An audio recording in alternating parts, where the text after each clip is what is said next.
അകലോക കാരണമുത്തൊളി യാ റസൂലേ എന്നും ആദിജ്യോതി പൂരണ വിത്തൊളി യാ റസൂലേ.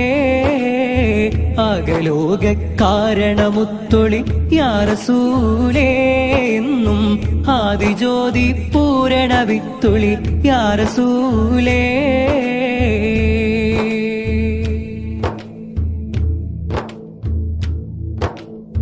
ഭീകരാം ബഹുദൈവത്വം വാണിടുന്ന കാലഘട്ടം, ഭീകരാം ബഹുദൈവത്വം വാണിടുന്ന കാലഘട്ടം, വീര്യമുള്ള മനുഷ്യത്വം വീരറുത്ത സമയത്തിൽ എത്തി മരുഭൂമി മക്ക നാട്ടിൽ, ഹാഷിം ഖുറൈശി വീട്ടിൽ അലങ്കാര മുഹമ്മദ് തേനൊളിവാലെ അകലോകക്കാരൻ.